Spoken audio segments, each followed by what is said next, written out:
За өглөөний мэнд. За Монголын иргэн тойрон философи 7. За Солонгосын философи. За Солонгосын философи бол ер нь нэлээд ярих юмтай. Тийм ч одоо юу биш. Бидний ойлголтоор зүгээр одоо монголчууд яваад ажиллаад тэгээд мөнгөтэй болоод түрээд ирдэг. Гэсэн тийм одоо хөнгөн шинхэн эсвэл хойд Солонгос гэдэг одоо социалист одоо юу гэдгийг ядарч байгаа, зүдэрч байгаа, өрсөж байгаа гэсэн ийм нэг хөнгөн шингэн ойлголт бол биш. Солонгос гэдэг бол том түүхтэй, том арт том. За яг гол нь одоо Солонгосоос бас юу ирв тийм үү? Одоо бидний энэ цуврал Монголын иргэн тойрон философийн гол цаад одоо амин сүнс маань бол ер нь яг одоо бидний энэ нутагт маань тийм ээ хаанаас юу ирээд бид нар ингээд бүгдийг хэрэглээд бүгдийг өөрийн болгочихсон маш одоо чадварлаг ийм холимог хэлтэй ийм нэг сонин алтан болчоод өөрсдөө Монгол гэж нэрлэдэг байгаа юм бэ гэсэн. Тэр дүгнэлт гаргалгаа энэ 10 лекцийн дараа гарах ёстой байгаа. Тий. За эндээс юу вэ? За Солонгос бол мэдээж энд байгаа. За эндээс мэдээж хятадаар дамжиж ирсэн байх. Гэхдээ энд чинь хятадаас дамжихаас гадна түүхийнхээ хувьд бол ер нь манжаар дамжиж ирсэн байх ёстой. За нөгөө талаар Оросоор дамжиж бас ирсэн байх ёстой. Манж хятадаар дайрахгүйгээр. Эсвэргээрээ Солонгос гэдэг маань энэ Сибирийн энэ нутгаас орж ирсэн болоод байгаа. Манжаар дамжиж манж болоод орж ирсэн болоод байгаа. Манжийн нутаг түүхэндээ бас Солонгосын нутаг байсан болж таарад байгаа. Инхээр маш их тийм түүхтэй түүхийн ялангуяа одоо антропологийн Солонгос арт түмний үүслийн тийм их тийм сонин түүхэнд ярих юм байлээ. Цаашид ерөн Солонгосыг бол нэлээд сайн судлаа гэж бодож байгаа. Тийм ер нь бол одоо миний философи бол дараагийн 10 жил бол дорны философи гэж би яриад байгаа шүү дээ. Азийн философи тийм. Барууны философи бол ерөөдөө хангалттай номнуудыг уншсан. 500-аад ном уншсан шүү дээ. Одоо нэг Азийн дорны нэг 500-аад ном унших хэвээр. Тэгээд тэрний дараа бол ерөөдөө дорны философиг бол бас нэг дөртөө болох байх. Сүүлийн нэг 2-3 жил уншиж шүү дээ. За философи хэлхээс өмнө маш хурдан түркхэн шиг нэг Солонгосын түүхтэй нэг танилцаах юм. Богинохон тийм. Ер нь бол Солонгосчууд бол Тэнгэрийн Хуанг гэдэг ийм одоо Тэнгэрийн хаан, Тэнгэрийн одоо бурхан одоо юу гэдгийг байсан гэдэг юм байна. За тэгээд тэр Тэнгэрийн хаан Хуанг доошоо газар дээр бууж ирсэн юм байна. Тэгээд дэлхий дээр газар дээр бууж ирээд ерөнхийдөө Баавгай таарлцсан юм байна. Тийм Баавгай нөгөөх нь бар гэдэг баха. Тэгээд гол нь энэ хоёр одоо хэн нэг илүү шудраг осыг барьдаг цэцэн мэргэн юм байна. Тэрийг шалгасан чинь Баавгай илүү байсан. Баавгай маш цэцэн мэргэн шудраг осны төлөө байсан. Тэгэнгүүтэл Тэнгэрийн хаан Хуанг Баавгайг эмэгтэй хүн болгож хувиргасан. Эмэгтэй хүн болгож хувиргаад тэгээд эмэгтэй болсон эмэгтэйтэйгээ хүү төрүүлсэн. Тэнгэрийн хаан бууж ирээд. За энэ бол ерөнхийдөө Кореаны одоо шаманизмын символ бол ер нь бол эртний одоо шаманизм гэдэг чинь нөгөө Сибирийн шамаа яваад байгаа шүү. Тэгээд энэ Баавгай бол ерөнхийдөө яг Оростой адилхан символ бэлэг тэмдэг нь бол бэлэг тэмдэг гэж буруу ярьдаг юм да. Зөвхөн ерөнхийдөө символ нь бол Баавгай Оростой адилхан юм байна. Тий. За тэгээд төрсөн Тэнгэрийн хаан эмэгтэй хүн болсон Баавгай тэр хоёроос төрсөн хүү бол Дангун хаан гэж нэрлэдэг юм байна. За энэ Дангун хаан бол тэр цагаас хойш тийм үү манай Христийн тооллоос өмнө 2333 оноос хойш 1000 жил хойч үеийн Солонгосын арт түмнийг авч явсан юм байна. За ийм одоо түүхтэй. За энд бол хэний одоо Дангун хааны ийм одоо зураглал байна. Бид нар бол зургийг шууд хараад тэргээд хэлээд байгаа шүү дээ. Тэгж ерөөсө болохгүй. Тэрийг зургалсан зураглал. Дандаа тэгж явах хэрэгтэй. За ингээд тэндээс хойш ер нь бол Солонгос бол өөрийнхөө түүхийг ярихдаа болвол Жосеогийн үе, Гурван улсын үе, Хойд урд хоёр улсын үе, Кохеогийн үе, Чосоны үе, за тэгээд сүүлд националист үе гэсэн ийм үеүүдээр хуваарлаж, ангилж тэр болгоно хаантай, тэр болгоно улстай, тэр болгоно ордонтой, хоттой, төртэй, зохион байгуулалттай байсан.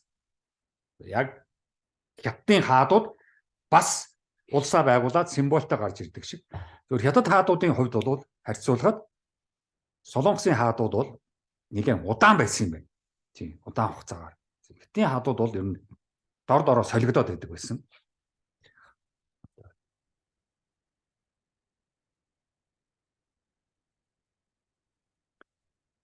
За, философийн үеийн ямар вэ?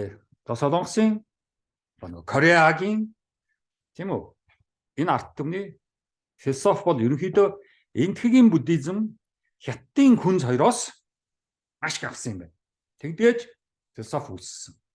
За Солонгосоор нэг ийм ханз байд юм байна. За энэ ханзгаа бол Хорах гэдэг юм уу? Орах гэдэг юм уу? Тийм одоо үг байд юм байна. Тэрүүгээр философиг тэмдэглэдэг. За буддизм бол нэлээд одоо анх орж ирсэн, дараа нь күнз орж ирсэн. Буддизм бол бид нар мэдж байгаа энэтхэг Непал гэж энд орн байгаа шүү дээ. Тэрийг одоо мартчихлахгүй шүү. Энэтхэгийн оны Непалаасаа цаашаага явсан байна. Хятад ирсэн Бээжин явсаар байгаад буддизм бол Солонгост ирсэн. Тэгвэл Махаяна, улаан нь бол Махаяна шүү. Өвөр Монгол, Хятад, Солонгос, Японууд бол энэ зүүн хэсгийн Азийн зүүн хэсгийн хэсэг бол дандаа Махаяна шүү. Важраяна бас очсон байгаа. Тэгвэл Японд очсон болохоос ш Солонгост очаагүй. Тэгвэл Солонгос бол Важраянагаас хол, биднээс их хол. Өвөр Монгол ч гэсэн биднээс их хол. Яг бол тэд нар чинь Махаянатай, Важраяна байхгүй. За манай бидний одоо энэ Монгол нэртэй нутагт маань бол Важраяна ирсэн. Махаяна ирээгүй.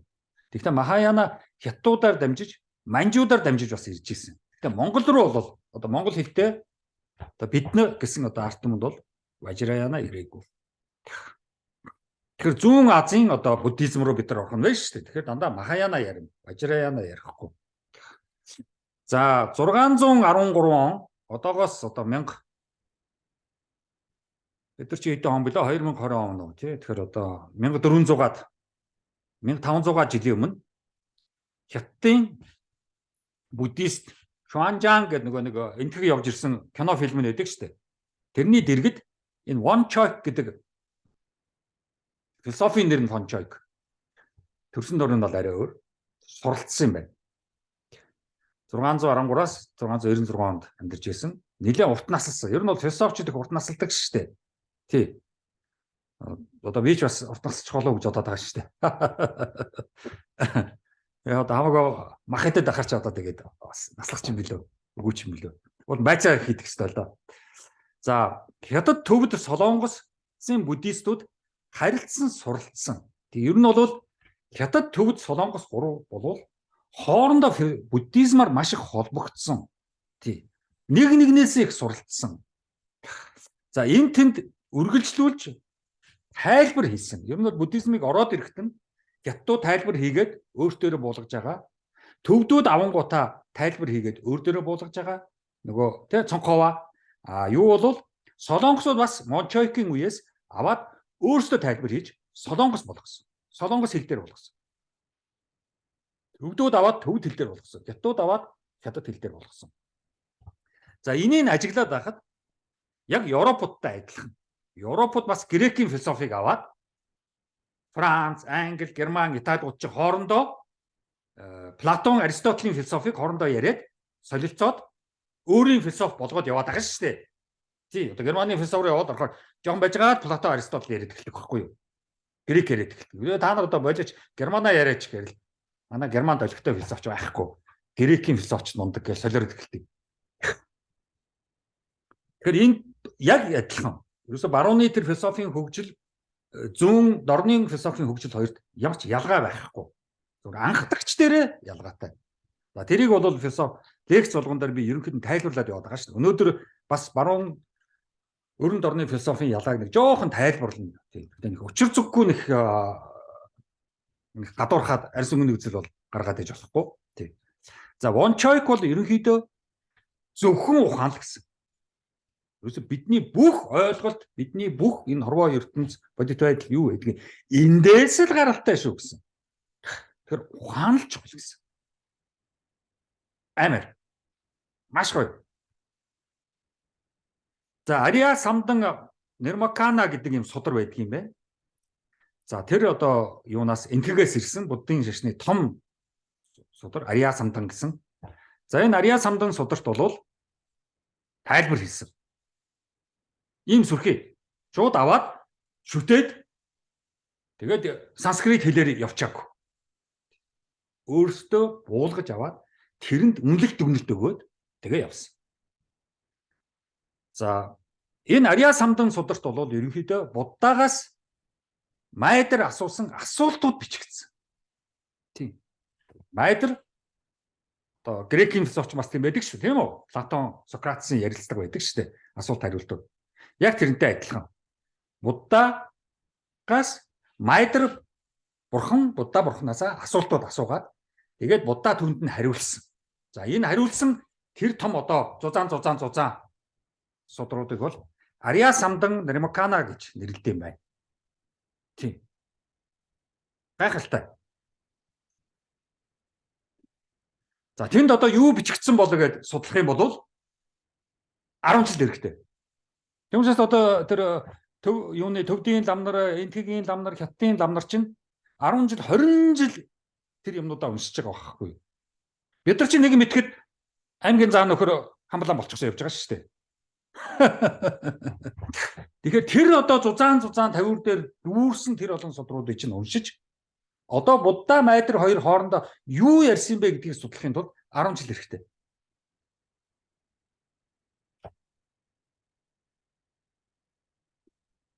За Вон Чойкийн дараа Вон Хё гэж философч гарч ирсэн. За 617 оноос 687 он хүртэл амьдарч байсан. 80 нас хүрсэн байна. За Кореагийн ер нь энэ Солонгосын тийм үү? Бид нар яг Солонгос гэж хэлээд тасчлаад энэ чинь бол манж өгөл юм байлээ л дээ. Кореагийн буддизмыг ер нь үндэслэгч гэдэг юм байна. Вон Хё.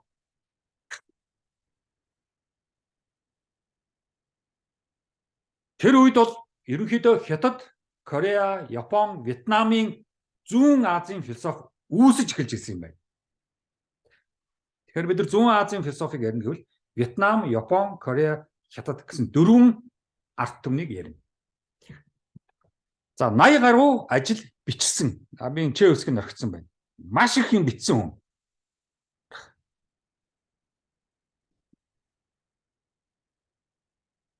За Вон Хё 6 парамита гэдэг ийм эрдэмүүдийг анх гаргаж ирсэн юм байна. Тийм. За тэрийг бол яг юугаар болов юунууд төвдүүд бол бадамлын ухаа судар гэж нэрлэдэг юм байна. Тийм. Нөгөө лотус гэх тийм нөгөө бадамлын ухаа цэцэг байгаа шүү дээ. Намган дор шавхаад ороос тийм гоё үзэсгэлэнтэй цэцэг гаргаж ирж байгаа шүү дээ. Тэр Умманы падмай хум гэж байгаа чинь тэр юм лээ ш нөгөө бадам багхгүй. Умманы бадам хум гэж байгаа байхгүй. Тэр бадам гэдэг маань нөгөө бадамлын ухаа цэцэг хэлж байгаа. Умманы бадам хум дээр бол тэр их шавартай юутай өнгөгүй доороос ийм гоё үзэсгэлэнтэй цэцэг ургана гэдэг бол хүн юу ч чадахгүй, мэдэхгүй, харанхуй бүдүүлэг явж байгаад хөгжөөд цэцэг шиг гоё дэлгэрэх боломжтой шүү гэдгийг хэлж байгаа байхгүй юу? Умманы бадам хум. За Вон Хё энэ 6 парамита эрдэмүүдээр хүн сэрэх ёстой гэсэн. Энэ суралцаад тэгээд яг уу сэрэл болно, сэрэлт болно. За нэгдүгээр эрдэм бол ерөнхийдөө өгөөмөр байх. За энэ суралцсан. За нэг 3 жил хэрэгтэй баг. Дараа нөгөө этикийн дүрмүүд, ёс зүйн дүрмүүдэд суралцсан. За дахиад нэг 3 жил. За төвчээрт суралцсан. Дахиад нэг 3 жил. За эрчимтэй зүтгэлтэй байх. Өнөө хоёрын хооронд зүтгэлтэй биш. Бүр өөрөө дотроосоо эрчимтэй тийм зүтгэлтэй байх. За дахиад 3 жил. За тэгээд бясалгана. Бясалгана гэдэг чинь юу? Бодно. 3 жил бодно. Бодож сурна. За дахиад 3 жил. 6 дахь эрдмийн цэцэн болно. Цэцэрхэх. Wisdom. Дахиад 3 жил. За тэгэхээр яах вэ? 6 эрдэмт 3 жил сурахаар нийтдээ 18 жил. Тэгэхээр 18 жилийн дараа энэ 6 эрдэмт суралцаад сэрнэ. Awakening болно. Товчлох аргагүй, аргалах аргагүй. Мөнгө өгөөд одоо тийм үү хахуулдаад аргалах боломжгүй. Ямар ч боломж байхгүй. 18 жил энэ 6 эрдэмт суралцсан.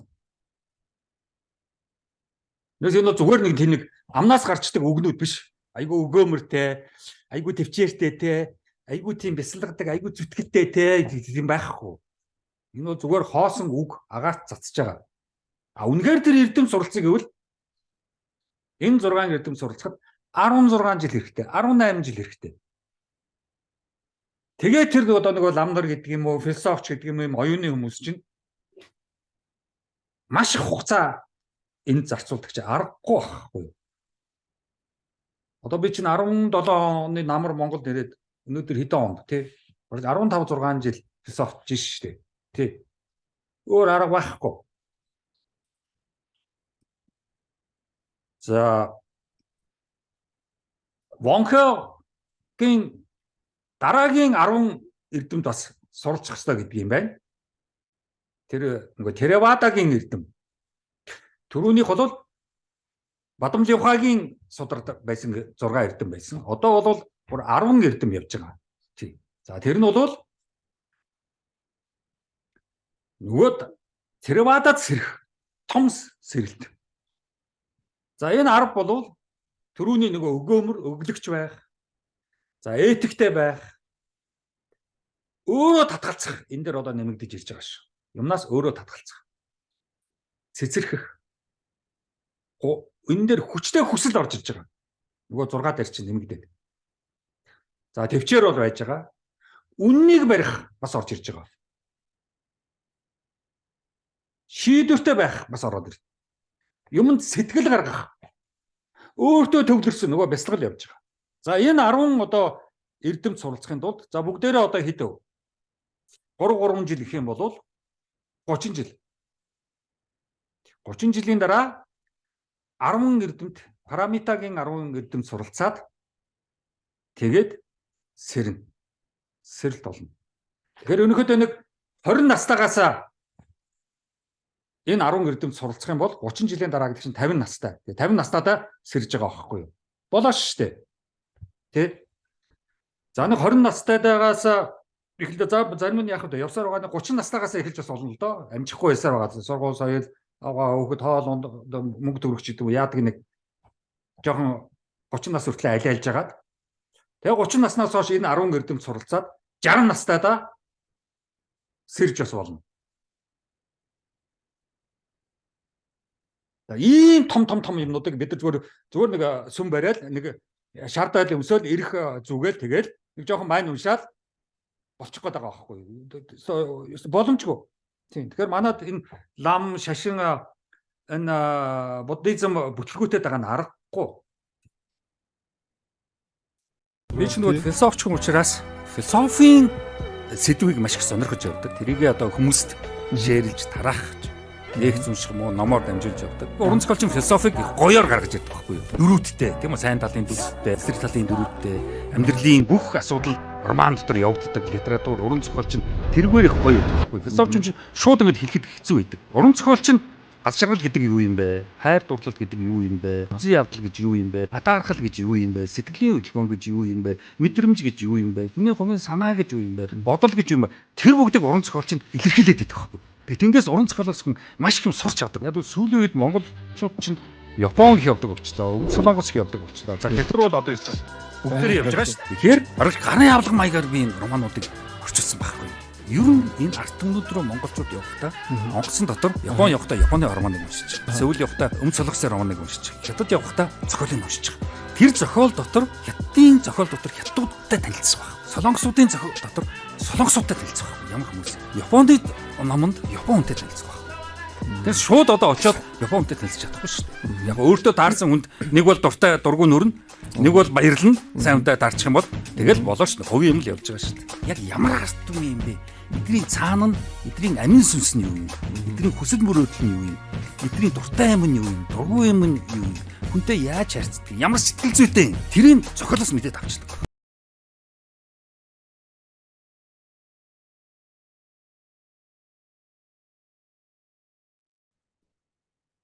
За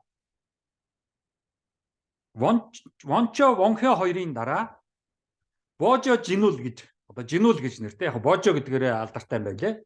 Ийм одоо айхтар философч Солонгосын одоо нутаг дээр төрсөн. Тийм. За энэ хүн бол 1158-аас 1210 он хүртэл амьдарч ирсэн. Тийм. 15 настайдаа гэрээ орхин суралцахаар явсан. Тийм. Тэгэхээр одоо 15 настайдаа эхлээд эрдэм суралцаад ирэхээр чинь 30 жилийн нэмгээр яах вэ? 45-тай сэрчж байгаа байхгүй.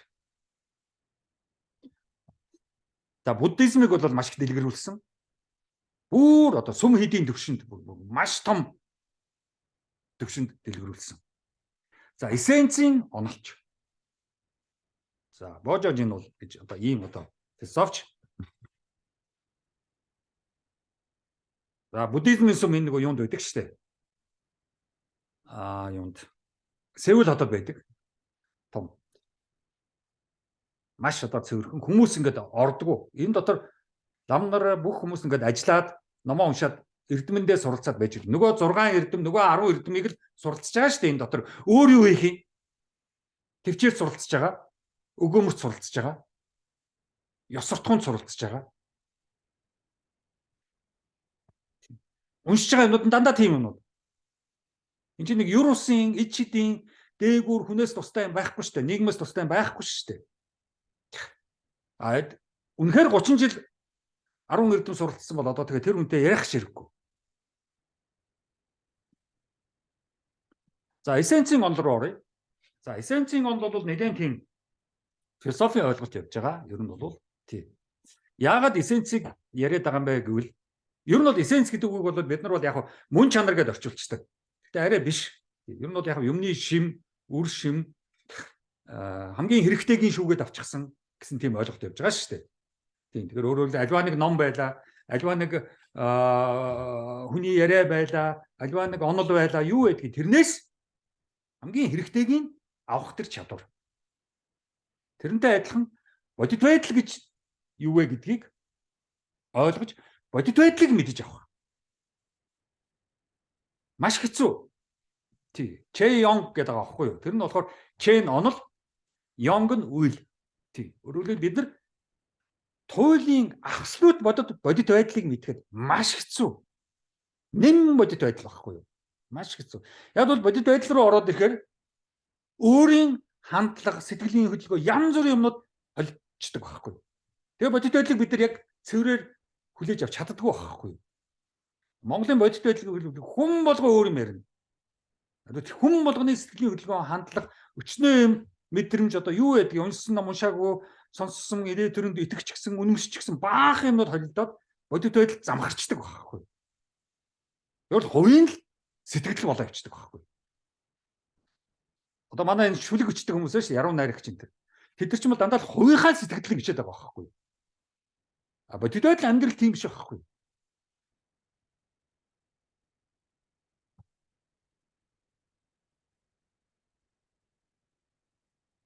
За эссенцийн онол хамгийн эхлээд юу яг нэгэнлэг ганцхан байдгүй, singular юу олон байдгүй.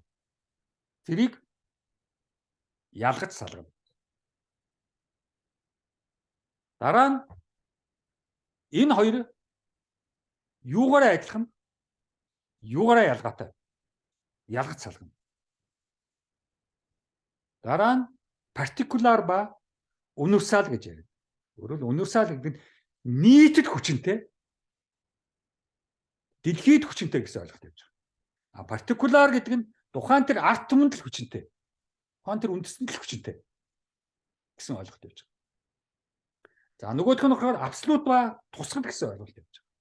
Үнэхээр нэн үнэн шүү, яг тийм шүү гэж хэлэх. А нөгөө талд нь тухайн тэр хүн туссан тусгалд нүдэн гэлбад хурдагдах. Тэгээд тэргээ бодит байдал гэж эндүрх. За нэг талд юу харах вэ? Юу гэгээтэй вэ? Тэр маш чухал. За реал ба хараажийн гэсэн хоёр ойлголт явж байгаа. Нэг нь болохоор жинхэнэ бодит байдал, реал яг ийм гэх. Нөгөөх нь тухайн хүний эндүрэл. Хараажийн тийм байх штэ гэдэг байгаа шүү дээ. Тэр бол том эндүрэл. За идеал ба актуал гэсэн гоё үг явж байна. Идеал нь ер нь нэг ийм байх. Онлоор бол ийм байх. Актуал гэдэг нь яг одоо бол яг ийм байна. Онол дээрээ бол ийм биш. Байгаа байдал нэг ийм байна да. Актуал гэдэг нь байгаа байдал. За энд ялгаануудыг олж харах тэр эрдэм чадварууд эссенцийн онолд яригдж байгаа. За хиний дараа Божо Жинүүлийн дараа зүгээр энэ Далмадог гэдэг бас ярьж байна. Нөгөө Бодидаарма гэдэг хятад алдарсан Бодидаарма чинь явсаар байгаад Солонгост очоод Далмада болчихсон. Тийм. Тэр Солонгосод Далмада гэдэг юм бол ийм зургнууд харуулах юм бол ерөнхийдөө Бодидаарма явагдаж байгаа. За энэгээрээ юу гэдэг хэлбэл Далмада нь болохоор ийм зургнуудаараа зарим нь гэртээ ч үлгдэг ийм зураг. Далмадагийн зураг. Тэргээрээ ер нь муу мухай, хил ам, хов жив тэр бүгдийг гэрт оруулдгүй хамгаалаад байж идэг гэсэн ийм ойлголт. Солонгосууд. Тийм. За Солонгосын философийн гол 3 асуулт байгаа. Ер нь энэ хүний ухаан гэж яг юу юм бэ? Энэ психолог. Энэ одоо яг юу юм? Энийг асууж байгаа. Яг энэ хүний ухааныг яаж ойлгох вэ? Яаж мэдэх вэ? Ямар бүтцтэй? Яаж ажилдаг? Ухаантай ухаангүй. Саруул ухаан гэж байна. Мунхаг ухаан гэж байна. Мэдлэгтэй ухаан гэж байна. Эрдэмтэй ухаан гэж байна. Гэнэг ухаан гэж байна. За энэ бүгдийг яаж ойлгох вэ? Яагаад? За хоёр дахь том асуулт бол Солонгосын философийн хоёр дахь том асуулт бол ёс суртахуун, мораль. Яаж ёс суртахуунтай болох вэ? Яаж ёс суртахуунтай болгох вэ? Өөрөөр хэлбэл ёс суртахуун гэдэг чинь цаана сайн гэж байна. Яаж сайн болох вэ? Миний хийж байгаа, бодож байгаа энэ бүгд яаж сайн байх вэ? За энэ хоёр дахь том асуулт. Ёс суртахууны асуулт. Гурав дахь том асуулт нь бол хүний натур, онтолог, хүн байх. Хүн байна гэдэг чинь ер нь юу гэсэн ойлголт вэ? Ер нь хүн гэдэг чинь ийм бэ? Амтнаас ялгарх ёстой шүү дээ. Яаж ялгарх юм? Байгалаас холдох ёстой шүү дээ. Соёл бүтээх ёстой шүү дээ. Тий? Байгалийн нараа байгаад иж болохгүй шүү дээ.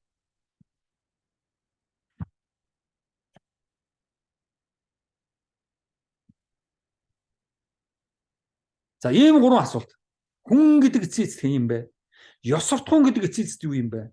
Хүний ухаан гэдэг эцсийн эцэст яаж ажилдаг юм бэ? За Жеонг Монgjou гэдэг ийм одоо маш их алдартай философч байт юм байна. Солонгост 1337 оноос 1392 он хүртэл амьдарч байсан гэж байна. Тийм.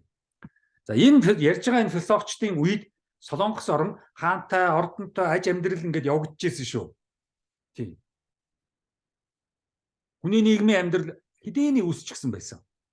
Тэрийг марч болохгүй. 1300 онд бол Солонгос орн бүр төхөн ч гэсэн тогч ч гэсэн сүрхий байсан. Тэр солонгосуудын хувьд эртээр үе биш. Тэнтхий тэр үеийн байшин барилга гудамж талбай одоо байж л байгаа. За Жеонг Монгжу бол философч. Күнзийн онолц. За одоо яг 1000-аад оноос күнз орж ирж штэ Солонгост. Буддизмын дараа күнз орж ирж байна. За күнзийн онол руу ороод ирэхэр ч одоо яах вэ? Нөгөө төр, нийгэм, боловсрол ярьж эхэлнэ штэ. За улс төрлөө нэлээ орсон. Яг нь төрд орж нөлөөлөх гэж. Тэгээ күнз чинь улс төрийн онол маш их явж байгаа ш, төрийн онол. За ном их бичсэн. Жеонг Монгжу бол за Гореогийн үеийн хаан түүнийг залуу насндаа маш их сурч үнэлэгдсэн тул хаан хажуудаа зөвлөгөө авдаг байсан. Тий. Хаан тэр үеийн хаан Жеонг Монгжугийн мэдлэгийг бүр гайхаж байсан. Ямар мундаг мэдлэгтэй юм бэ? Хөөхий хаадууд чинь тэнэх штэ. Ямар мундаг юм бэ? Мэдлэг гэдэг чинь хаанаас илүү том эрх мэдэлч штэ. За Японд дипломат уулзалтанд явуулсан. Та очиж одоо наадуулдаа тусал.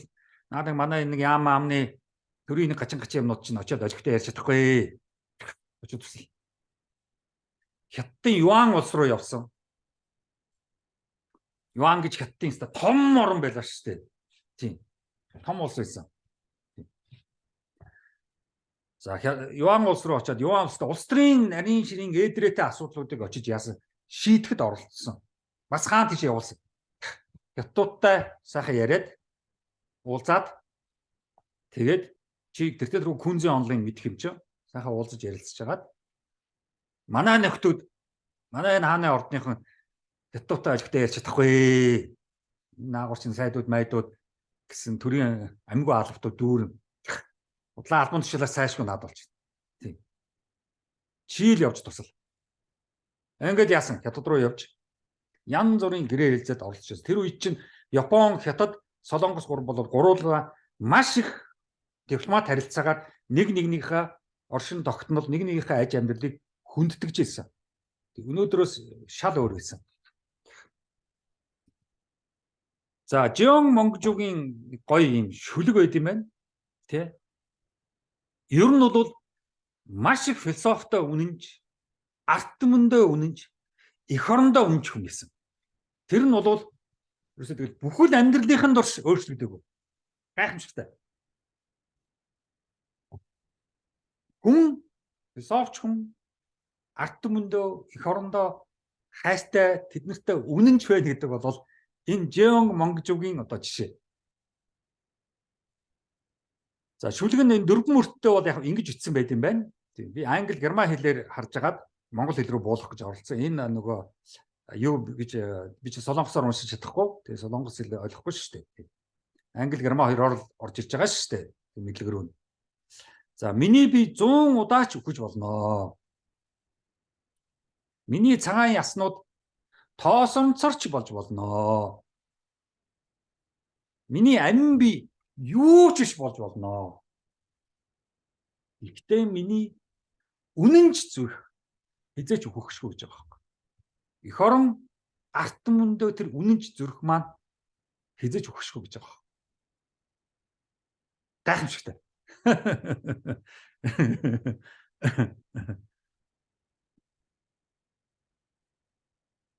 Энэ залгич яа даа. За шүлэгний дараа Мо Жеонгийн дараа И Хван гэдэг бас том философч гарч ирсэн. Тий. За энэ философчууд 1501 1502 оноос 1-2 гэдэг бас жоохон зөрүүтэн байлаа. 1570 он хүртэл амьдарч байсан. Күнзийн онолч.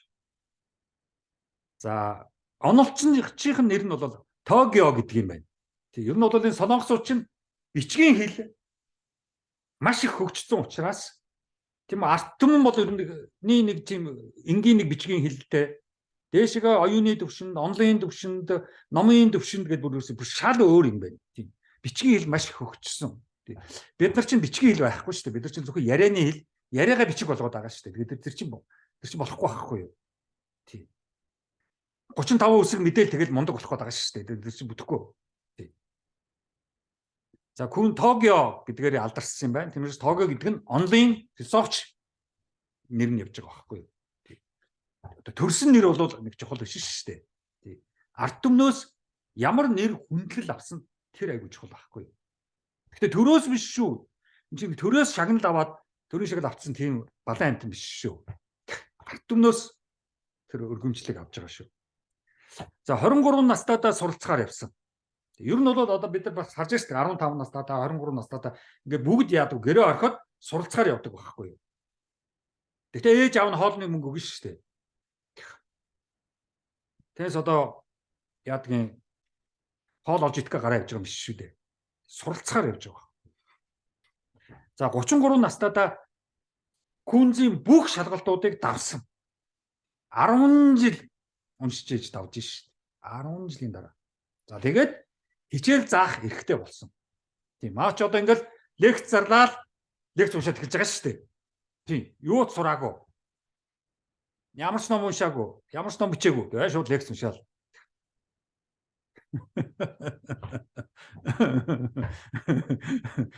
Зур лекц уншдаг хүмүүс одоо цаагаар ч зөндөө байна.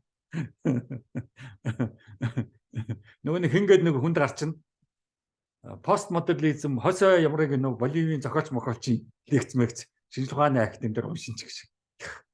Урчаартай хэлтэй нэг нөхөр байсан шүү дээ тий.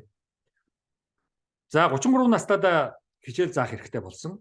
10 жилийн дараа 37 нас хүрээд хичээлээ заагаад багшлаад явж исэн чинь ээж нь өнгөрчихсөн тосгонд. За тэгээд тосгон руугаа очиод тэгээд тэнд 3 жил болсон. За тэнд болоод нэг айхтар гашуудсандаа гол нь биш.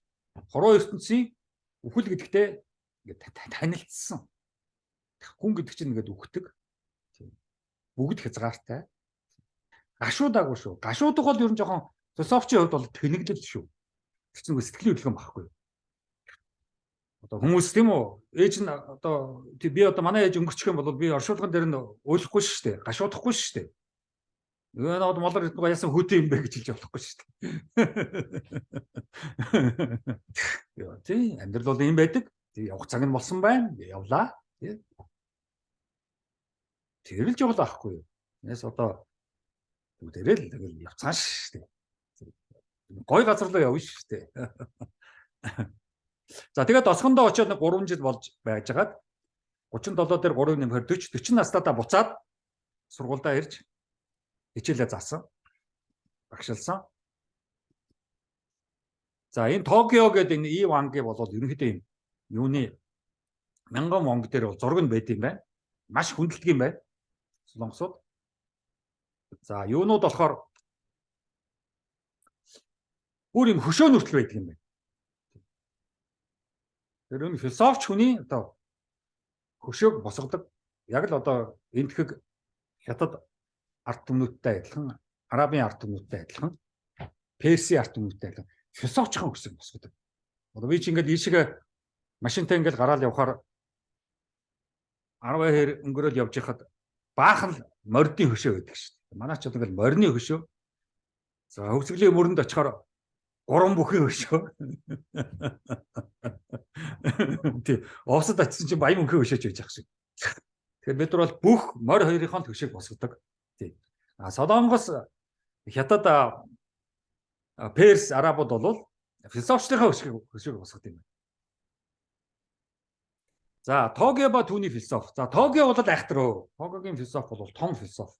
Ер нь бол айхтар философи. За, хамгийн нэгдүгээр Токиогийн асуудал бол яаж хүн байх вэ?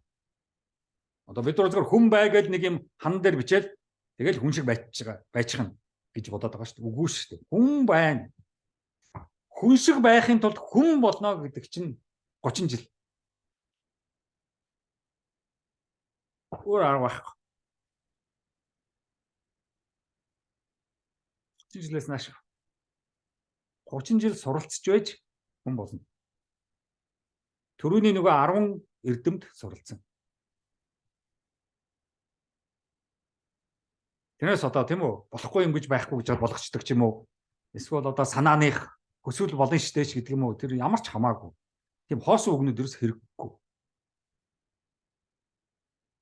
Зүгээр л хатуу хичээнгүй 30 жил суралцсан. За ингээд хүн шиг болно доо. Сэрэндээ. За хүн ба ертөнц хоорондын холбоо юу вэ гэж нэлээд асуусан. Энд одоо холбоо гэсэн байна. Холбоо. Би юм бичиж байхдаа нөгөө бичиж байгаа юм а бодоод энэ өсгөнүүд ерөөсөө анзаардаг юм шүү. Тэгэхээр энэ гадаад ертөнц тэгээд би өөрөө.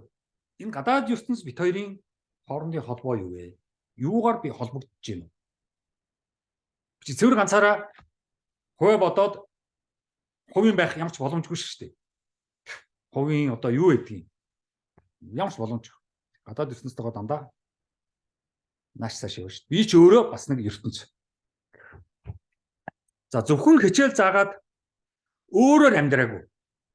Токиогийн нэг онцлог нь энд нэг хичээлээ заадаг. Тийшээ очихоор шал өөр. Тийм. Амьдрал нь бас философи байсан. Софор бүр амьдрсан. Одоо нэг буддатай адилхан.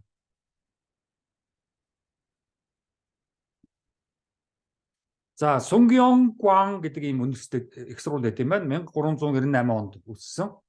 Тийм. Бид нар бол ерөнхийдөө тэгээд одоо нэг хятадын сүмүүд, арабын сүмүүдийг хараад шашны газар, мөргөлийн газар гэж ойлгоод байдаг. Үгүй, эдгээр чинь бол тэдний энгийн барилгууд нь байна. Эндээ суугаад хичээлээ хийдэг. Суралцдаг. Хэзээш одоо сүм хийдэг гэж хэлж болохгүй. Энэ бол сургууль. Арабын тэр нэг юунууд дээр би ярьсан шүү дээ. Самарканд энтрийн Бухарад байдаг дөрвөн лекцүүдээр тентхийн бас барилгууд бол сүм хийдэг шүү. Тийм. Яг 10 жилийн сургуультай адилхан, их сургуультай адилхан ороод суралцдаг газар. За Токио ба түүний философи. Токио бол ерөнхийдөө яагаад суралцах вэ гэвэл тийм үү? Аз жаргалтай эд материалтай болох гэж биш шүү гэж байгаа. Ерөөсө бүхэл 10 жилийн сургууль, ихтэй сургууль юу байдгийг хүний суралцж байгаа бүх юмны эцсийн зорилго юу вэ гэвэл моралтай л амьдрах байгаа. Ёс суртахуунтай л амьдрах байгаа. Тэр л эцсийн зорилго. Тэс мэрэгжил байна уу, мэдлэг байна уу? Тэр бол яг цээжлэл тэгэл тэнд нэг өчгөл. А ёс суртахууны чинь цээжлэх боломжгүй шүү. Эрдэмүүдийг цээжлэх боломжгүй шүү. Өөрийг хүн болгох хэрэгтэй шүү. Тэр явж байгаа. Хүн болоогүй айхтар математикч байгаад яах юм? Тэг хүүгээ хөдлөөдлөө лам руу явна шүү дээ. Нөгөө Мойсийн математик багш шиг. Тэр тэгэхээр өөргөө ясвартхангүй юм байгаа байхгүй. Хүн болоогүй байгаа байхгүй. Өөр яг мэдлэгтэй баахан математикийн томьёож ажиллаж гисэн. Гэтэ математикч нь философи хажууд явцсан шүү дээ. Юу ч ойлгохгүй мөртлөө математик сураад математик заагаад идэх шүү дээ. А философи дэх боломж. Философиг ойлгохгүй байна гэж байвал одоо тэгээд бүтэхгүй. Юус анханасаа философиг ойлгодог л байж философч болно. А математик шиг 5 жил математик сурчгаад ерөөсөө математик ойлгоогүй байж байгаа шүү дээ. Тийм тэнийг юм гэж одоо байж болохгүй шүү дээ. За Токио буюу И мангийн нөгөө дөрвөн эхлэл байгаа. Дөрвөн эхлэл 7 сэтгэлийн хөдөлгөөн гэж байгаа шүү дээ. Тэгэхээр дөрвөн эхлэлд суралцах хэрэгтэй гэсэн. Дахиад одоо 10-20 жилийн ажил. За сэтгэл гаргах, гимшдэг болох.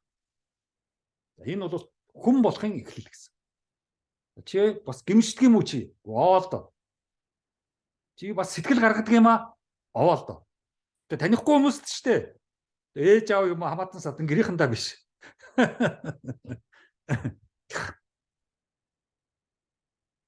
За дараагийн 3 жил ичих ба зэвүүцэх гэдэг хуулийн эхлэл.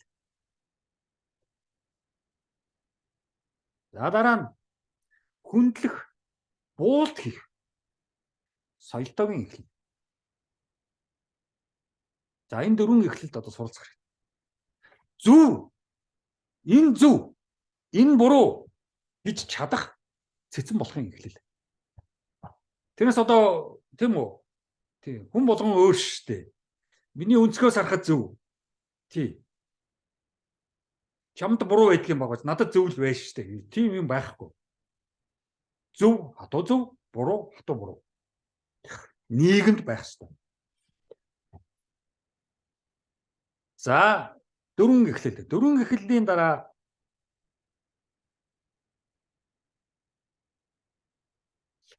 долоон эмошн байгаа. За, бид нар сэтгэлийн хөдөлгөөн гэж орчуулдаг. Тийм.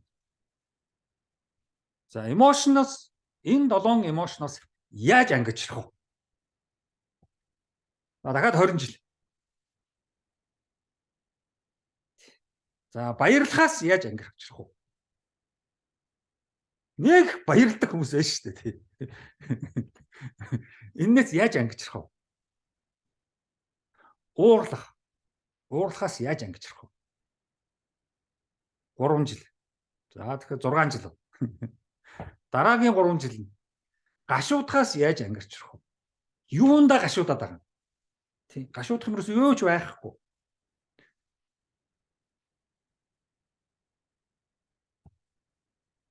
Гашуудахгүй болохоор яасан хүүтэн хүн бэ гэж болохгүй шүү дээ.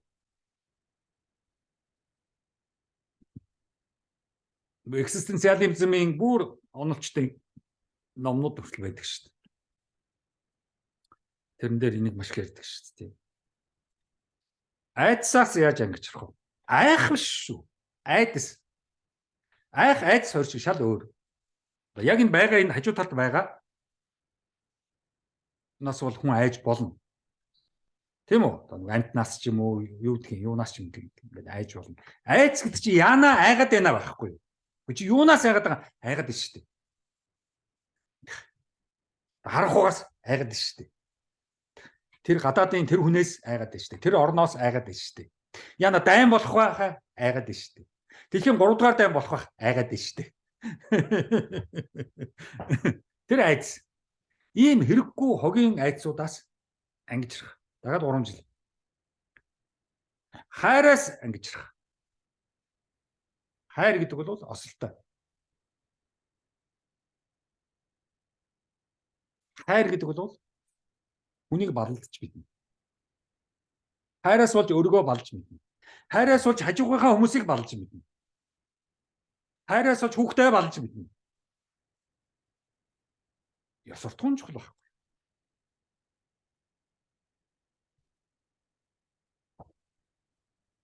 Хайраас ангижрах.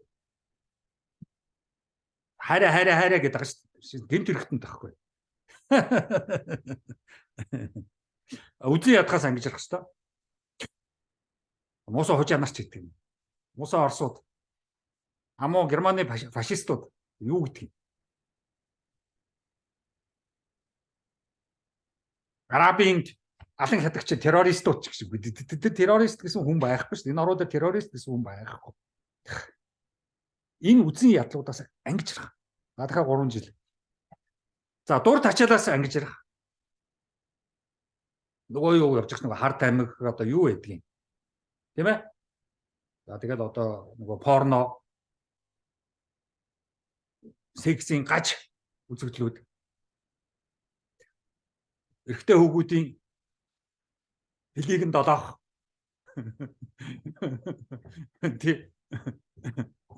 Тэр бүгдээсээ ангижрах. Тэр дур тачаалаасаа ангижрах. За тэгэхээр 1 2 3 4 5 6 7 сэтгэлийн хөдөлгөөнөөс ангижрахын тулд 3 гэдэг 21 жил.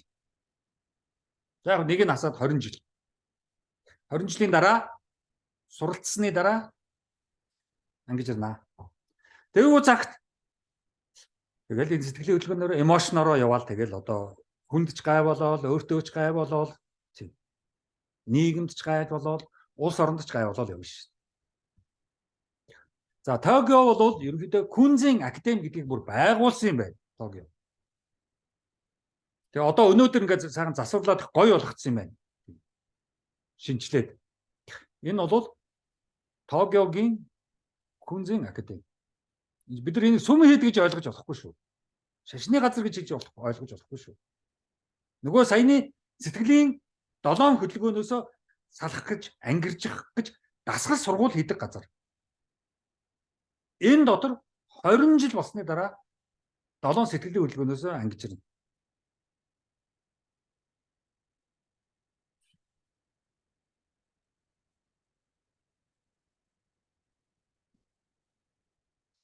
За, юу руу оръё? За, Солонгосын нэг онцлог нь бол эмэгтэй философчтой байсан. Тийм. Тэгэхээр энэ Солонгос гэдэг их тийм сонирхолтой арт юм шүү. Эмэгтэй хүн нийгэмд бас ингэж гарч иж болсон байгаа байхгүй юу? Нэг сонирхолтой. Тийм. Тэг яг энэ Жини гэдэг энэ эмэгтэй, нөгөөх нь Юмжэ Данг гэдэг эмэгтэй, энэ хоёр бол Солонгосын түүхэнд Солонгосын эмэгтэй философчд гэдгээр бичигдэж үлдсэн юм байна.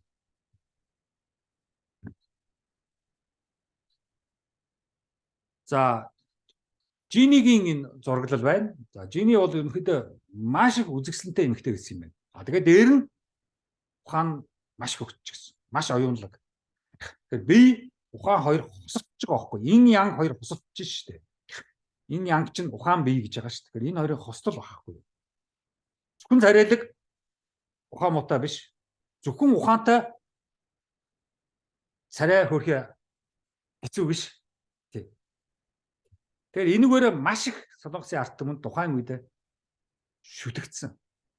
Шүтэн бишрэгч нар нөгөө фолловер гэдэг шиг дагагч нар зөндөө байсан. Олон ирчүүдээс, олон баячуудаас хурим хий гэсэн хүсэлтүүд маш их ирсэн. Гэхдээ нэг талдаа Жинигийн нэг асуудал нь ядуу айлаас гаралтай учраас дээд баяны хүүтэй суухад маш хэцүү.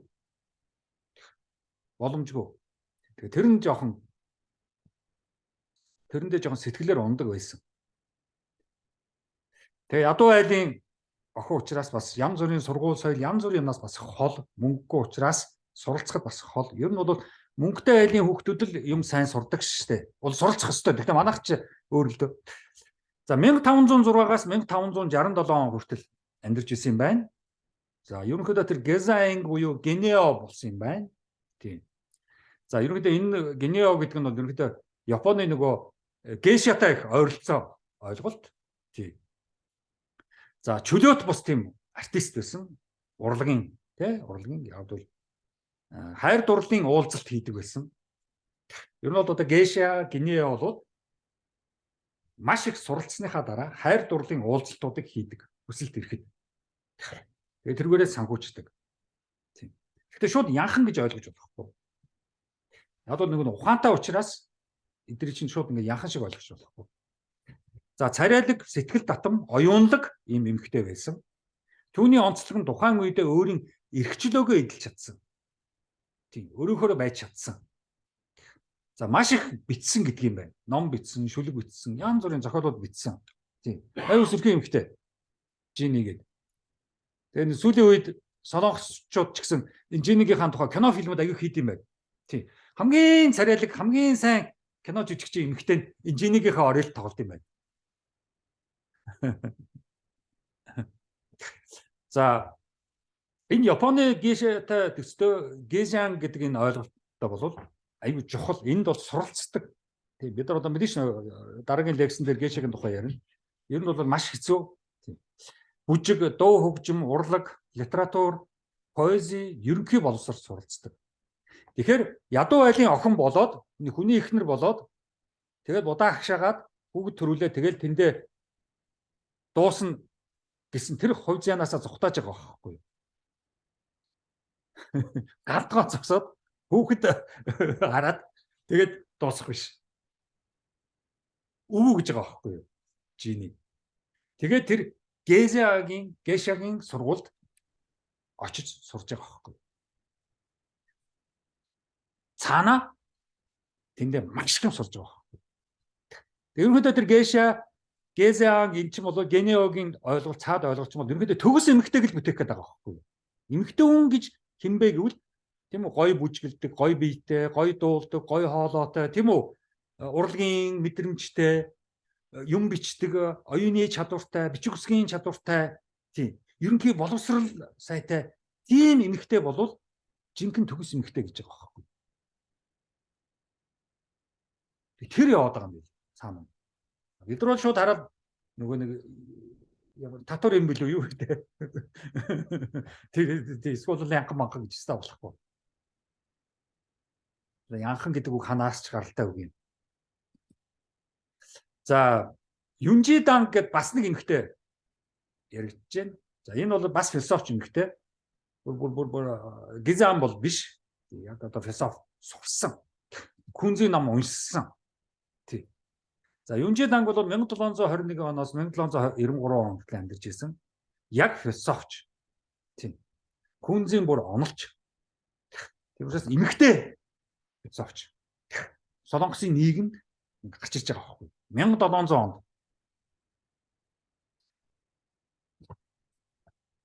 Тэр Солонгосын арт түмнийг доогуур үнэлж болохгүй. За Юнжидан бол ерөнхийдөө Күнзийн мастер болох гэж тэмцсэн. Эмэгтэй хүн мастер болно. Күнзийн мастер болно. Тэр чинь бүр ингээд тий нөгөө Европт бас 1700 онд 1600 700 онд биш бүр 1700 1800 онд нөгөө Сорбоны их сургууль эмэгтэй нэг оюутан ороод ирсэн чи яадаг билээ. Тийм кино фильм байдаг шүү дээ. Яг тэрнтэй адилхан. Их сургуульд эмэгтэй хүн сурна гэдэг бол Европт бодохын аргахгүйсэн. Европ ч бас их хоцрогдсон байсан шүү дээ. Одоо л ингээд өнгөрөөд хөөрöd байгаа болохоос биш. Америкийн төрөл эмэгтэй хүнийг ер нь маш их доогуур үздэг шүү дээ.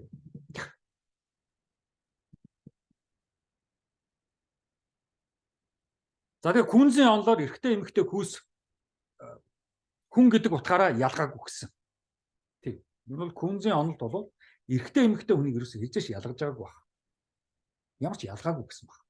Тийм учраас Юнжидан хэлсэн баг. Намайг эмэгтэй эрэгтэй гэсэн тэр хүүсийнхаа ялгаанд битгий оруулаад ээ. Би зүгээр юм сурмаар байна. Би ч гэсэн та нартай адилхан моралын үнэт зүйлтэй. Би ч гэсэн та нартай адилхан өөрийгөө хөгжүүлэх боломжтой гэсэн. Маш философийн номнууд бичсэн юм байна. Өөрийнхөө философийн бодлуудаа ном болгож бичсэн. Тийм. Яг өнөөдөр бол Юнжидангийг бол Солонгосын одоо бас феминизмын анхдагч гэдэг юм байна. Бас Юнжидангийнхаа оройд тоглосон кино фильмүүд их байд юм байна. Энэ бол Солонгос бол бас ингээд түүхтэй арт юм байгаа байхгүй юу? Ярих юмтай, үзүүлэх юмтай.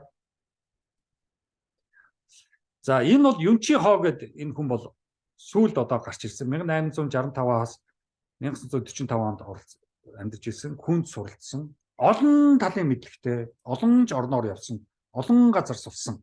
Хятад очиж сурч ил байсан, Японд сурч ил байсан, Оросд сурч ил байсан, Америкт явж сурч ил байсан. Тий. Маш их өргөн мэдлэгтэй. Тэгээд гол нь энэ Юнчи Хог яагаад ярих ёстой юм бэ гэвэл яг бол энэ бол нөгөө нэг Японы эзэрхийллийн эсрэг байсан.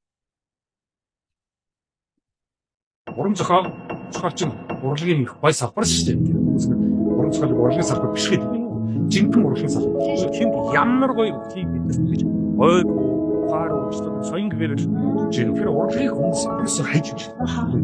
Манууд бол дандаа философи гэдэг шүү дээ. Тийм зөвхөн роман гэж боддог шүү дээ. Ер нь өмцгөл өөрөө философиос философч болохоор ингээд хөтөө байсан ч гэсэн яг тэр сэдвээр нь яг тэр хүний авторын байгаа болдгоо философч жоохон айгу баримтал.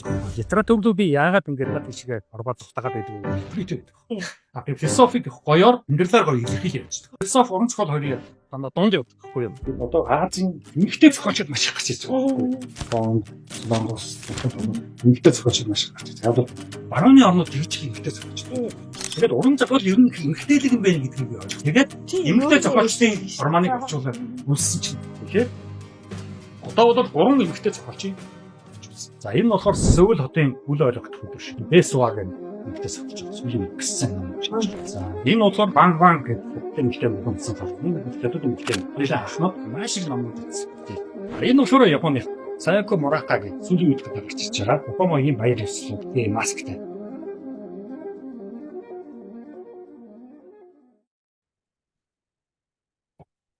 Яагаад Японы ер нь бол бидний юуг бол энэ Японыг бид нар дараагийн лекцэн дээр ярих хэрэгтэй. Японыг бид нар ойлгох хэрэгтэй. Японч нь 20 дугаар зууны ихээр ерөнхийдөө Азийг бүгдийг эзлэх гэсэн тийм дайны бодлого явуулсан байхгүй. Солонгосыг эзлэн, Хятадыг эзлэн, Урагшаага Вьетнамыг эзлэн, за тэгэл одоо юу байдгийг, Филиппин юу байдгийг бүх Азийн ертөнцийг эзэлсэн тийм одоо Азийн том одоо орон болох гэсэн тийм том одоо зорилготой хүсэлтэйгээр дайн хийсэн шүү дээ. Японч. Дэлхийн 2 дугаар дайн хүртэл. За тэгээ Японыг бол эзлээд бол Японы Солонгосыг бол эзлээд бол Солонгосын ард түмнийг доромжилсан шүү дээ. Хятадыг бас эзэлж Шанхайг шатааж яла, бөмбөгдөж яла. Япон гэдэг бол амар орн шүү. Дараагийн лекцэн дээр ярин. Гэхдээ нэг дайн маань нэг ярихгүй. Ер нь бол философийн төв рүү бас нэлээ орно. Тэгээд энэ юм чи хаа бол тэр Японы эзэрхийллийн эсрэг тэмцэжсэн байхгүй. За тэгээд тэр нь бол бүтлгүүцсэн.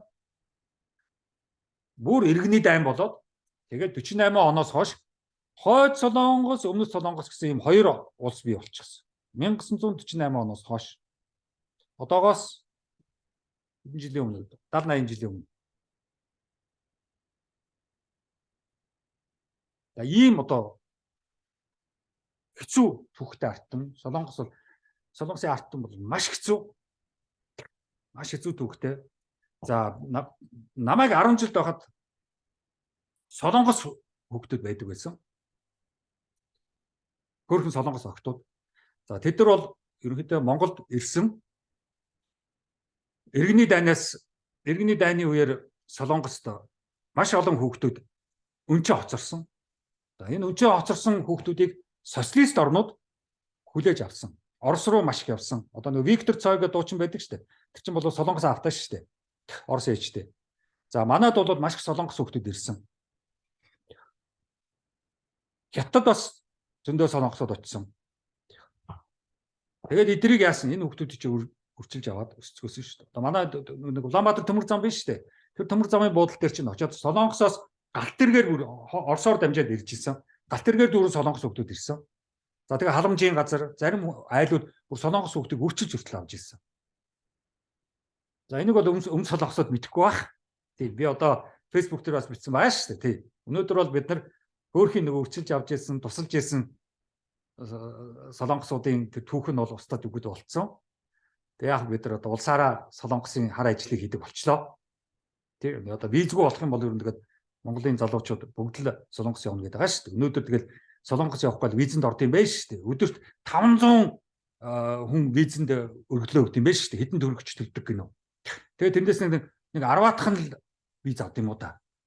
Тэгэл өдөр болгон тэгэл энэ Монголын залуу үе чинь виз авахгүй л хөөргийн солонгосуудаас гуугаал гордол. Тэгээд энэ өмнө солонгосууд нь яасан ч их замтай одоо юу юм. Бид нараараа яасан ч их тоглолт юм. Тэгээ бидний тусалж дэмжиж явсан солонгосын ард түмэн маань өнөөдөр бидний одоо бараг шинэ эзэн болчихлоо шүү дээ. Тийм. Бидний одоо өнгөтэй өттэй болгоныг задуулж авч шүү дээ. Аргагүй шүү дээ мөнгөтэй юм чинь. Тийм. За нэг иймэрхүү. Тэгэхээр өнөөдөр хойд Солонгос, өмнөд Солонгос гэдэг бол улс төрийн асар том асуудал болчихсон. За энэ divide and conquer гэж нэг амар үг гэдэг байхгүй юу? Ерөнхийдөө энийг Америк хэрэгэлдэг. Би хэлээд байгаа шүү дээ. 5 eyes гэдэг байгаа шүү дээ. Сүүлд нөгөө CIA-гаас лиг гарсан шүү дээ. Тэр нь Америк, Англи, Австрали, Канада, Шинэ Зеланд энэ 5 ч одоо нийлээд дэлхийн эсрэг хөдөлж байгаа шүү дээ. Тэгэхээр энд бол divide and conquer гэсэн том онол явдаг байхгүй. Энэ нь бол юу гэвэл дотор нь хаглан бутраг. Тэгэхээр гадагшаага хүчгүй болчтой. Тэгэхээр эзлээд ав. Тэгэхээр манад одоо ингээл олон нам гэдэг, хөдөө хот гэдэг ингээл тийм үү Оросыг дэмждэг, Хятадыг үзэн яддаг дэмждэг одоо юу гэдэг өвөр Монгол юу гэдэг юм Бурят одоо юу гэдэг баруун аймгийнхаа юу гэдэг ингээл дотроо бид нар чинь ингээл алцаар хэрэлдээд нь шүү дээ. Энд чинь гадаадынханд амар хэрэгтэй байхгүй юу? Гэр бүлийг ч гэсэн хооронд нь аваа нөхөр хоёр хэрэлдүүлээ тэгэл тэр айл удааш шүү дээ. Тийм. Тэгэхээр энэ divide and conquer гэдэг бол амар үг шүү. Одоо тэр Орос Украин хоёрыг хэрэлдүүлээл цаанаас нь Украин руу зэвсэг өгөөлээ шүү дээ. Барууны орныхон цогсоо загөө зэвсэг өгч шүү дээ. Танк, манк, онгоц юу л вэ? Бүгдийг өгч шүү дээ. Тэгэхээр чи яаж гинэ вэ? Орос одоо баларна гэсэн үг шүү дээ. Тийм. Тэгээ Украин Орос хоёулаа нурж унах шүү дээ. Хоёулаа нурж унах. Одоо тэгээд яах вэ? Барууныхан хурж ирээд эзлээд авахд бэлэн сайхан нур авчихсан. Орос орн Украин орн байж байгаа юм байна шүү дээ. Нэсэх Украиндаа сайндаа, Украинуудад хайртайдаа зэвсэг өгөөд мөнгө өгөөд байгаа юм биш шүү дээ. Өнөөдрийн хүртэл сүүлийн 10 хэдэн жил 2014 оноос хойш Украины чинь дайнд бэлдэж санхүүжүүлсэн юм байна. Тэдийн 70 тэрбум доллар өгсөн гэдэг чинь 80 тэрбум доллар ч гэх шиг. Тэр энийг аюултай байхгүй. Энэ ч яг Солонгосын энэ жишээ чи яг тэрийг харуулж байгаа байхгүй. Аливаа нэг арт түмнийг дотор нь алдцуулаад тэгээ дараа нь ингээд эзлээ авчдаг. Сая Америкууд Өмнө Солонгосыг Украин руу зэвсэг нийлүүлгээд байгаа шүү дээ. Өмнө Солонгосод хэцүү ах шиг байна. Яг л Оросоос нефт авдаг. Оросын нефтгүүр явахгүй шүү дээ. Тэгээ жоо хэцүү ах шиг байна. За Европыг бас Оросын эсрэг тавьж явах шиг байна Америкууд. Тийм. Герман Орос хоёрыг холбосон тэр хин хоолойг дэлгүүлээ ажиллаа шүү дээ. За гэх мэтлэнгийн ингээд тойроод дэлхийн улс төр бол нэг л хачин биш шүү дээ. За Өмнө Солонгос бол ерөнхийдөө бас жоохон хэцүү юм байна. Би ингээд жоохон өнөөдрийн нөхцөл байдалтай танилцаад жоохон философийн юмнуудыг уншсан чинь шашин руу орчлоо. Шашин руу ороосон чинь шашин цаашаа мухарсаг маш их болсон юм байна. Ялангуяа одоо шинэ христүүд нөгөө мөн шинэ христүүд гэсэнд ийм хөдөлгөөн ийм мухарсгийн байгууллагууд маш их байдаг юм байна. За манад бол ерөөсө бүгдээр ороод ирсэн юм байна. Тэгэхээр манайхан ч одоо 90-ад он 2000 хэдэн онд ерөөсө залуучууд эр эмгүү Солонгос явж тэр үүний шашин ямар юмны шашин танихгүй Солонгос эртээ хүртэл хормоо хийгээс суусан Монгол эмэгтэйчүүд зөндөө байсан юм. Тийм. Тэгээ тэдрээс зүхтаасан хүүхд гаргачаа тэнд нь хүүхдтэйгээ хүртэл орхиод энд Монгол төрж ирчээд шинэ амьдрал эхэлсэн тийм хүмүүс зөндөө байт юм байна. Одоо нэг арай нэг гайгүй болж байгаа юм уу да. Тэгтэл одоо тэгэл Монгол хүн чинь тэгээд алддаг шүү дээ. Тэгэд энэ GMS гэдэг энэ Солонгос нөхөр бол одоо 2000-ад оны одоогоос нэг 7-8 жилийн өмнө ерөөсөө Солонгост бол алтартай баян болсон юм байна. Өөрийнхөө GMS гэдэг том Jesus Morning Star. Тий GMS гэдэг нь Jesus Morning Star гэж байгаа. Ийм хөдөлгөөн үүсгэсэн. Ийм шашин мухарсаг шинэ христүүд Jesus гэдэг байгаа байхгүй. Гэтэл энэ нэр нь болохоор Солонгос нэр нь гэж байгаа байхгүй. Жонг Монг хинч гэнэ үү тий. Тэгээ тэрийг ингээд гоё заахан тайлбарласан. За энэ бол гарч ирээд бол балсан юм байна. Одоо манай Монгол эмэгтэйчүүд бол энэ хүний зургийг хараад бол бүгд л таних л байх. Солонгост очиж энэ хүн дээр очиж баларсан эмэгтэйчүүд зөндөө л байгаа. Маш нэг Америкт очиод бас нэг англиэр сурна гэж Америкийн Scientology, Baptist, Кристийн мухар сүсгийн сүмүүдээр Америкт очиж баларсан охтууд зөндөө байдаг шүү дээ. Ерөөдөө эдгэрч нэг сүмрүүгээ аваад чагаад англиэр зааж гэж байгаа тэгэл хүний 8-нд явуулчих юм байна шүү дээ. Солонгосууд чи манай эрэгтэйчүүд эмэгтэйчүүдийг хурж ирж ажил гэж ажингуудаа Солонгосыг заангуудаа бас энэ шашныхаа мухарсгийн байгууллагаараа худалдаа авчдаг юм биш үү? Тэгээ нэг хамаагүй нэг хятад биш Солонгос залуутаас хөрм хийлгчдэг.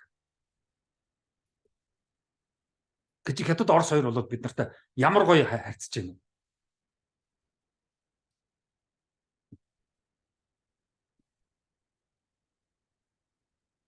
За нэг иймэрхүү нийгмийн одоо дотоод байдал. Мэдээж гадна талд нь зөндөө өөр юм байгаа л та. Тийм.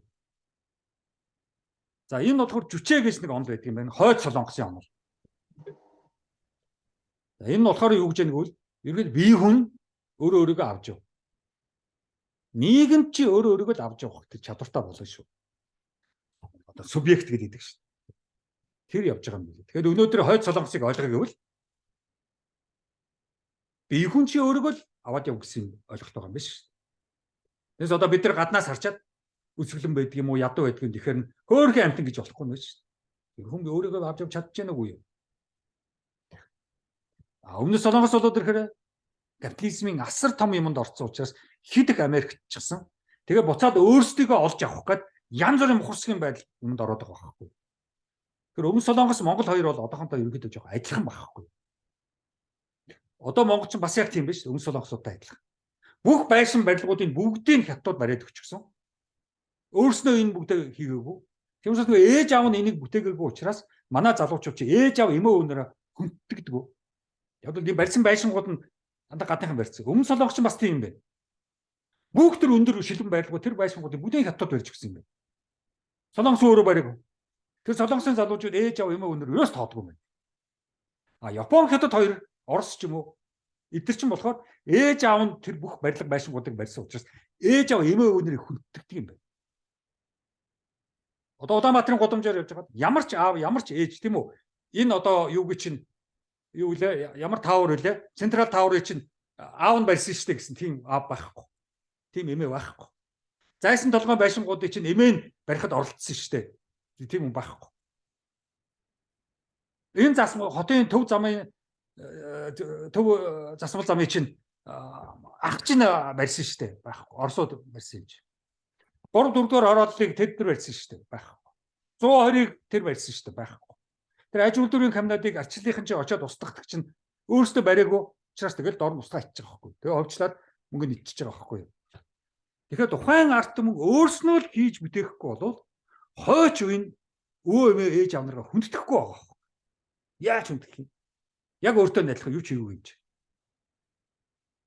Би Өмнө Солонгост явж байгаад метрогоор нь явж исэн чинь Өмнө Солонгосын залуучууд нь тэр хөгшчүүд ерөөс хүнддэхгүй байсан байхгүй. Өөр тэд нар нэг булганд нэг суудаг тусдаа нэг сандалтай юм байна. Тэгээ тэр лгөө өөрөө бүгдээ очиод ингээд томхон бие бариа суучих. Тэр би гайхгүй. Яагаад энэ залуучууд нь хөгшчүүдэд ингээд тоохгүй үзэн ядаад байна уу? Тэгсэн чинь өөрөө тэд нар бүтээгээгүй. Америкууд хойд Солонгосын эсрэг байлдуулахын тулд мөнгө хай санхүүжүүлээ аччихсан. Тэгээд Өмнө Солонгосын нутаг дээр цэргийн баазаа байгуулчихсан. Японууд болохоор Солонгосын эмэгтэйчүүдийн 2 дугаар дайны үед чинь жигний анхам болсон шүү дээ. Ийм хэцүү төвхтэй арт юм байна. Тийм учраас ингээд залуучууд хүндэтгдэг. Хойд Солонгос ч болохоо нэг яаж игээд өөрснөө байшингаа бариад байгаа байхгүй юу? Тэгэхээр тэр чинь тэр арт түмэн чинь бас нийгэм болоод байгаа байхгүй юу? Бид нар ингээд гаднаас хараад муулаад байгаа шүү дээ. Сая хойд Солонгос чинь ялаа шүү дээ. 10,000 гэр бүлийн том хорооллын нээлт хийлээ шүү дээ. Та нар YouTube руу ороод хараарай. 10,000 айлын дистрикт байгууллаа шүү дээ. Өөрсдөө барьсан. Хятадаар бариулаагүй. Өмнө Солонгос ч бол хятадаар бариулаад байгаа. Бидэртэй адилхан. Тэгээ энэ жүчээ гэдэг онол бол одоо ч гэсэн хойд Солонгосын гол философи юм байна. За өмнө Солонгос бол ерөнхийдөө барууны философи хөгжсөн. Барууны философиг маш их оруулж ирсэн юм байна. Америкаас маш их философи оруулж ирсэн, Англиас оруулж ирсэн, Германаас оруулж ирсэн, Францаас оруулж ирсэн. Бүгдээрээ тэнд бас суралцсан, философи сурсан.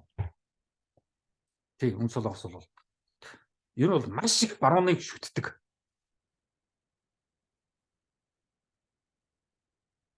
Бас Монголтай адилхан. Манайх ч бас одоо Америк гэл тэгэхээр хүчээш шүү дээ. Одоо дэлхийн хамгийн мундаг л гэж ойлгоод байна шүү дээ. За би энэ Фукуокийн юм Азийн философийн хуралд очиж ирсэн. 2011 онд одоогоос 11-2 жилийн өмнө юм байна. Ийд одоо философч явах үедээ. Тэгээ тэр үед би бас нэлээд барууны философи хийж ирсэн. Одоо бол барууны философи ардаа орхисон. Тэгээ энд очиж Солонгосын философчд аягүй хэрж ирсэн энэ хуралд. Японы Фукуока хотод. Тэгээ бид тэр Солонгосын философчтой бүр уулзаад танилцаад намайг чи нөгөөд бол чи бүр шүтээд та философи мунд юм байна. Яасан хань цайм юм байна тэр гэдэг. Би тэр хань цайм гэдэг үгийг мэдэхгүй Славиас харж ялаа. Бүсэн философийн дүгнүүд чэжилсэн болохоос ш. Тийм сонин үгнүүдийг их тоодгүй байхгүй. Тэгээд тэдэртэй ярьж хахад тэгэл дандаа л Англид сурсан, Америкт сурсан. Тэгэл дандаа барууны философчдын нэрийг ярьсан, дандаа барууны философи шүтсэн тиймэрхүү хүмүүс байсан. Би бол хизээш Германы философчийг шүтэж яваагүй. Ер нь барууны философч хэн нэгэн философч хүнийг би хизээш шүтэж байгаагүй. Нөхдөөд бол ингээл англиар яриад амар англиар ярьдаг. Би ч англи ер нь герман амнаар ярих дурггүй шүү дээ. Хичмээр идэг. Ингээл яа тэр гэдэг. Эсвэл германуудтай хатуур байсан шафт фернофт энэ төр гэл. Тэгээд энд явж ирсэн. Тэгэхээр ер нь бол юунууд бол Солонгосод бол маш их баруунцсан. Тий, маш баруунцсан. Одоо Америкцсан юм да, маш их Америкцсан. За энэ Ким Йонг Ок гэдэг Доол гэдэг ийм очтой ийм юу гэдэг юм бэ? Философч гэдэг юм. Одоо яг Солонгостой нэлээд бужигнуулдаг. Энэ их баруунжж байгаа, энэ их барууны философиг шүтж байгаа, барууны шашин Крист, Есүс шүтж байгааг ерөнхийдөө жоохон шүүмжилдэг. Тийм. тийм аюух яваад байгаа байхгүй. Тэгээд ер нь одоо энэ буддизм Солонгосын арт түмний тэр эртний тэр сайхан философи руугаа буцаж очил доо, дорныхон философи руу очил доо. Энэ их баруунчаа одоо болио л доо гэд. Тэрний эсрэг маш их одоо энэ тэнд ярилцлага өгдөг, зурагтаар гардаг юм хийхгүй юм байхгүй. Маш их тийм одоо public intellectual гэдэг чинь тийм public гарч ирсэн энэ public philosophy юм байна. Их сургууль дотор ингээд нэг лекц уншаал хэдэн оюутанд мэдэм хэрэг өгдөг биш. Ингээд нийгэм рүү ингээд гараад ирсэн. Нийгэмтэй үзэлцдэг. Би шин тэр олон улсын Азийн хуралд очиж дандаа нэг их сургуулийн нэг тийм нэг өдөртэй профессор байсан байхгүй. Сайхан юм ярих гэх ингээд амар явцуу догматик нэг нөхдөд байсан байхгүй. Энд Ким Йонг Ок бол тийм биш. Энэ бол яг нийгмийн олон нийтийн философи, нийгэм рүү гараад ирсэн. Барууны философиг одоо жоохон хойшин татъя, жоохон ингээд хязгаарлая. Дорны философи руу орё гэсэн. Тэгэхээр би бол энэ Ким Йонгтой уулзах юм бол битээр бол нэлээд их юм ярих юм шиг үлээ. Тийм. За нэг ийм нэг философич. За тэгээд ерөнхийдөө ингээд би нэг Монгол Солонгос хоёр ер нь юугаараа одоо философийн хувьд тийм үү төвшөнд тийм үү ер нь юугаараа адил юугаараа ялгаатай гэдэг би нэг харлаа л да. Тэгэхээр Солонгос Монгол хоёрын нэг адил талууд байгаа байхгүй. Тэр нь болохоор буддизмын философи бол шууд ирээгүй. Данжиж ирсэн. Солонгосын философи, Солонгосын буддизм бол энтгэгээс гараад тэгээд Непал, Хятадаар дамжиж ирсэн. Тэндээс авсан. За бидний буддизм бол Непал ороод, Непалаас төвд ороод, төвдөөсөө наашаа ирсэн. Тэгээд цааш хойшоо Бурят руу явсан. Тэгэхээр бид нар бол төвдөр дамжуулж авсан. Ерөнхийдөө төвд уур амьсгалтай яваад байгаа. Одоо нөгөө даваа мегмара лагуа биш даваа мегма лагуа бүрвэ басан бямба тийм үү? Энэ чинь бол төвд явж байгаа шүү дээ.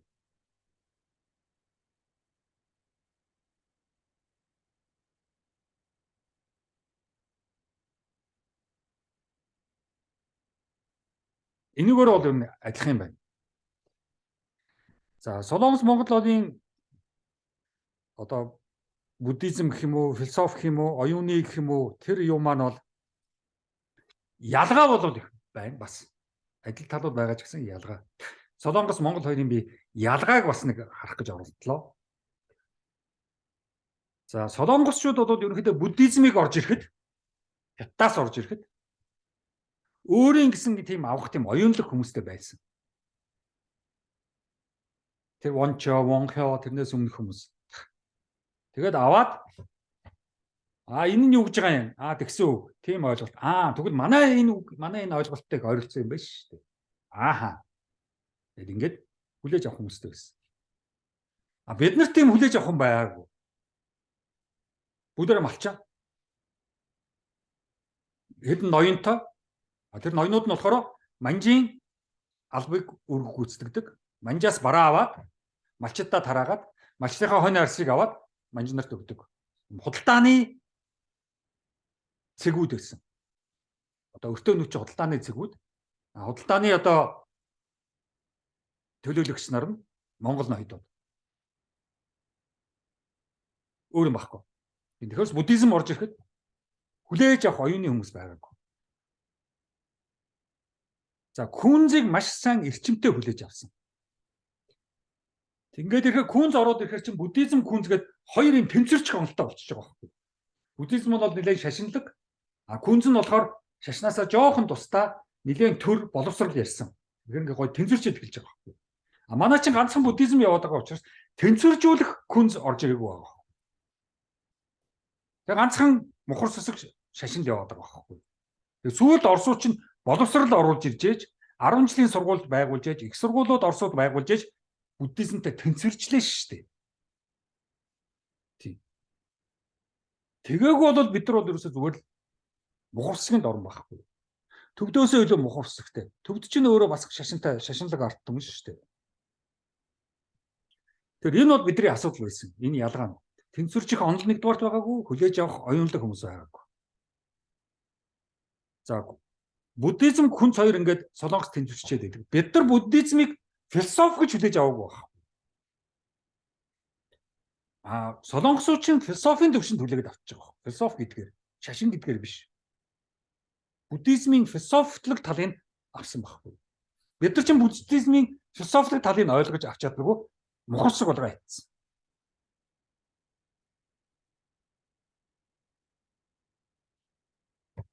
Яг гой тэр буддизмын шашин бас байхгүй.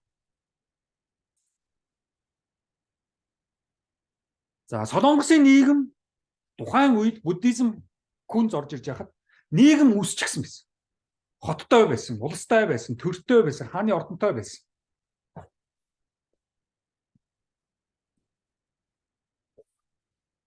Бид нар чинь гаднаас буддизм орж ирэхэд хүлээж авах чадвартай нийгэм үүсэг байсан.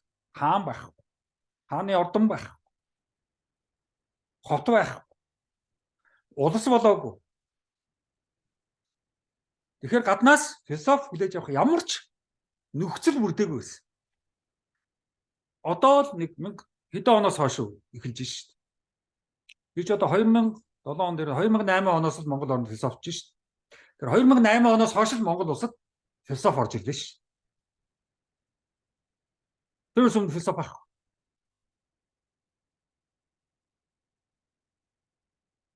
Тэгжээж нэг нийгэм рүү гарч ирж философи гэдэг юм байт юм аа. Гүн ухаан философи энэ чинь ийм ээ. Энийг яриад байгаа юм шүү гэж нэг гарч ирж энэ Монгол орчны философитой боллоо шүү дээ. Тэр 2008 оноос хойш одоо өнөөдөр чи 23 он. Чи хэдэн жил вэ? 15 жил үү? 15 жилийн ойгоо одоо тэмдэглэж байгаа юм байна шүү дээ энэ жил. Монгол философи орж ирсэн.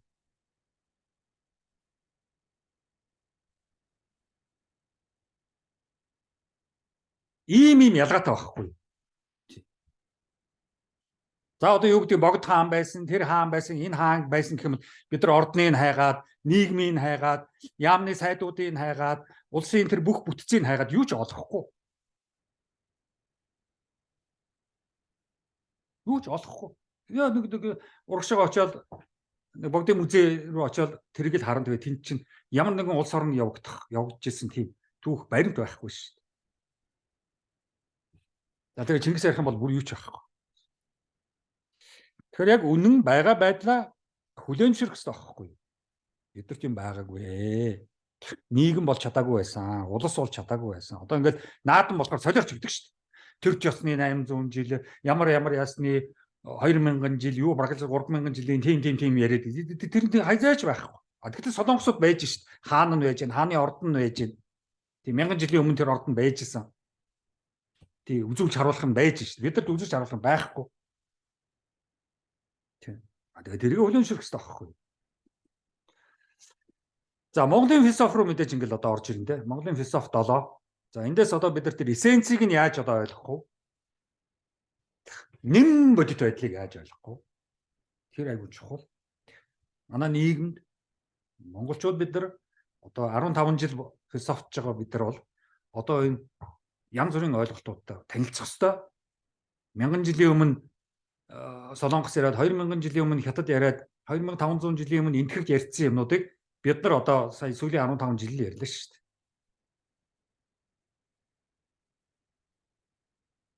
За тэгээ 4 ба 7-г ярих ёстой.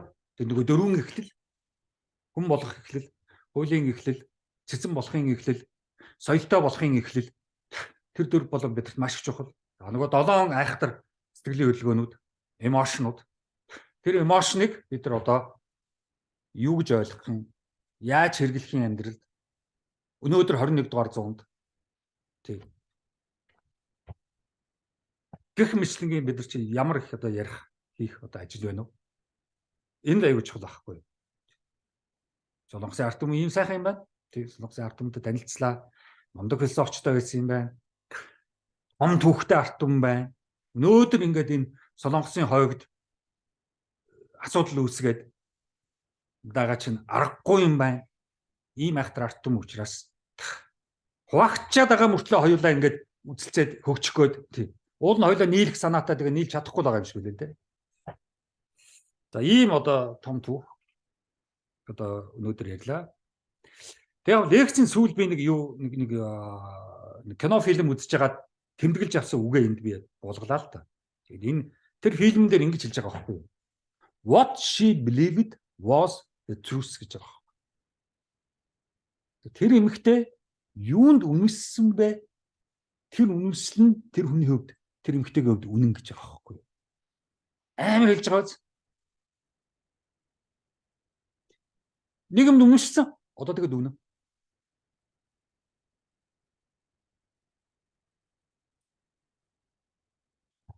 Гэтэл философийн танин мэдхүү онол 2500 жилийн түүхтэй 3000 жилийн түүхтэй философийн онол үнэмшил бол мэдлэг биш гэдэг юм байхгүй. Өөрөөр хэлбэл чиний үнэмс ч гэсэн бол мэдчлээ гэсэн юм биш шүү гэж хэлж байгаа байхгүй. Үнэнтэй ямар ч хамаагүй шүү. Үнэмшил бол чиний зөвхөн анхны алхам гэж байгаа байхгүй. Мэдлэгт хүрэх. Окей чи үнэмш. Одоо чи үнэмшлээ шалга. Шалгаад үнэн худлаагийн мэдлээ. Одоо чи таны мэдхүү мэдлэг рүү явж байна. Тэрнээс үнэмшснээ шууд мэдлэг үнэн гэж болохгүй шүү.